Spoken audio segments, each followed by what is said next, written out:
இதை விட சந்தோஷமான மாலை என்ன இருக்க முடியும்? என் அருமை தம்பி, இந்தி போராட்ட சமயத்தில் ஒரு கையெழுத்து பிரதியை வந்து அடிக்கடி அண்ணா படிச்சாராம். படிச்சுட்டு யாருப்பா ஒரு அழகா எழுதுறா, அந்த இளைஞரை நான் மீட் பண்ணணும்னு சொன்னாராம். அவரை பிடிச்சிட்டு வந்து கூட்டி வந்து நிறுத்தினாங்களாம். அண்ணா பார்க்கும்போது ஒரு 14 வயசு பையன் நின்றாராம். அவர் தான் மு. கருணாநிதி.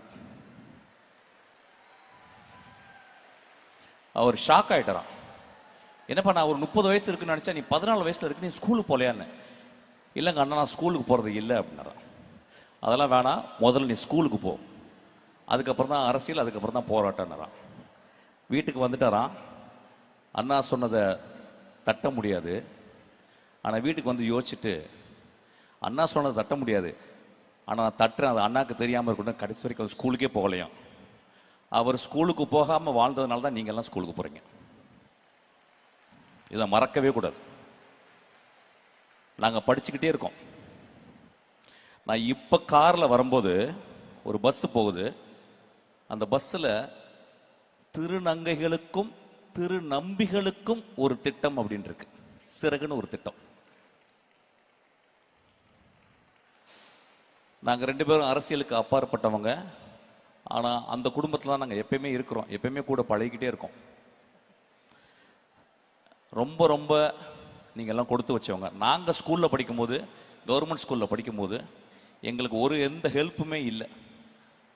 ரொம்ப ரொம்ப கஷ்டப்பட்டு ஒவ்வொரு வருஷமும் நாங்கள் படிக்கிறதுக்கு அவ்வளோ கஷ்டப்பட்டு வந்தோம்.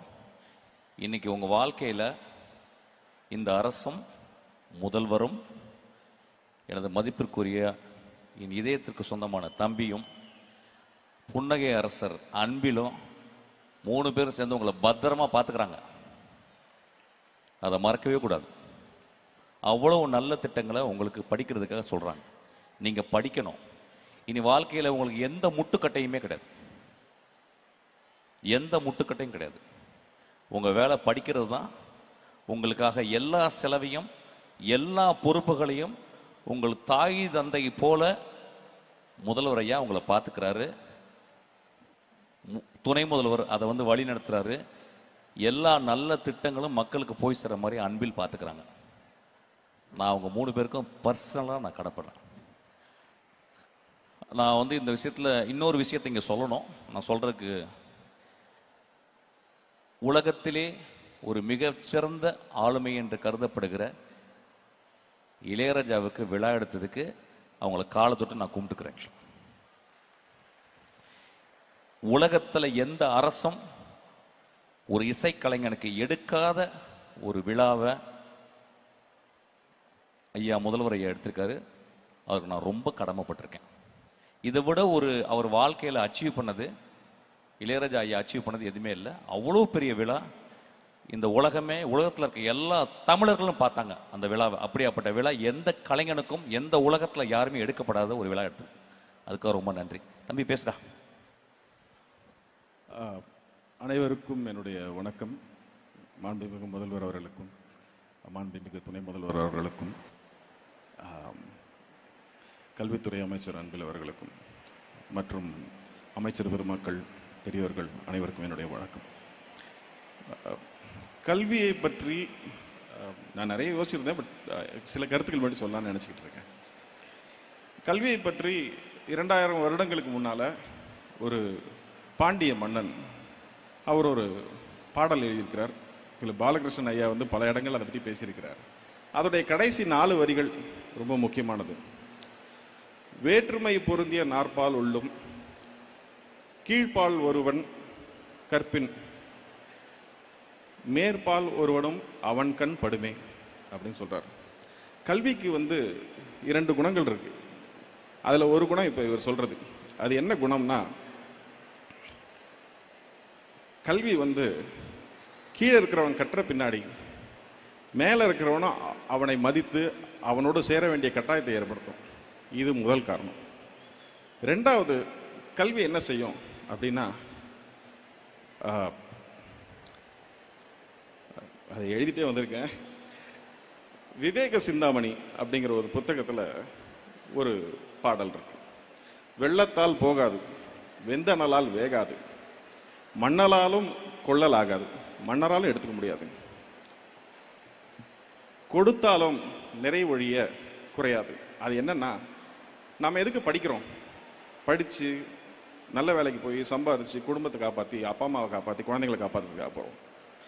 அதை நான் ஒரு வேளை என்னால் முடிஞ்சு நான் ஒரு கோடி ரூபாய் யாருக்கோ கொடுத்தேன்னா அவங்களால சந்தோஷமாக வாழ்ந்துட முடியும். ஆனால் என்கிட்ட அந்த 1 கோடி ரூபாய் இருக்காது, ஏன்னா நான் அதை கொடுத்துட்டேன். ஆனால் கல்வி இருக்கு இல்லையா, அதை வைத்து நாம் கற்று நாம் பணம் ஈட்டும் பொழுது அந்த கல்வி என்னையும் அறிவாளியாகவே வைத்திருக்கும், அதை வாங்குபவரையும் அறிவாளியாக வைத்திருக்கும். என்னிடம் இருக்கும் கல்வி அவருக்கும் போய் சேரும், அவரை எனக்கு சமமாக மாற்றும் அல்லது என்னை அவருக்கு சமமாக ஏற்றும். இதனால தான் கல்வியை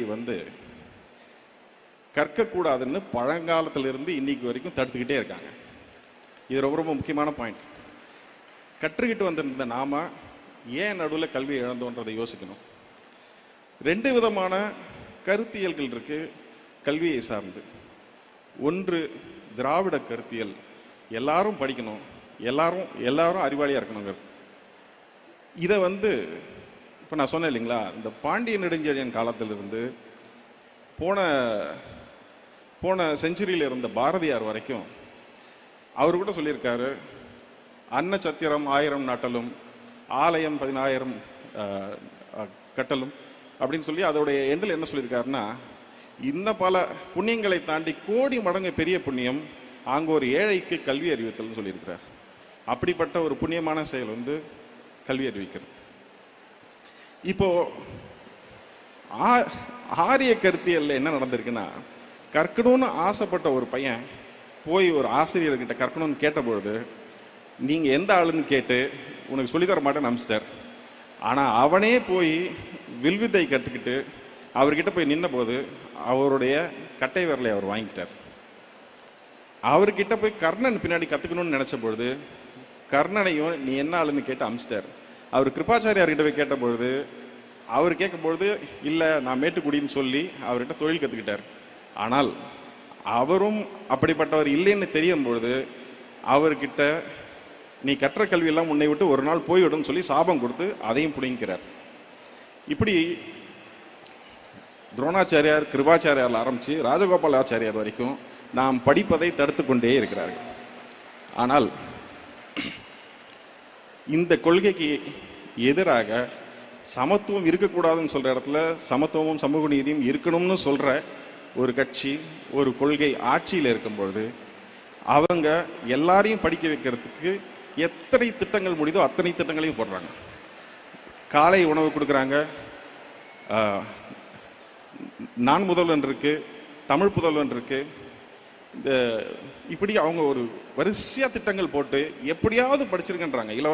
நீங்க கட்டணம் இல்லாம பேருந்து கொடுக்குறாங்க, வேற யாரும் ஆட்சி பண்ணாலும் அவங்க மடிக்கணினி கொடுக்குறாங்க, சைக்கிள் கொடுக்குறாங்க, எப்படியாவது படிச்சு மேலே போயிருங்கிறாங்க.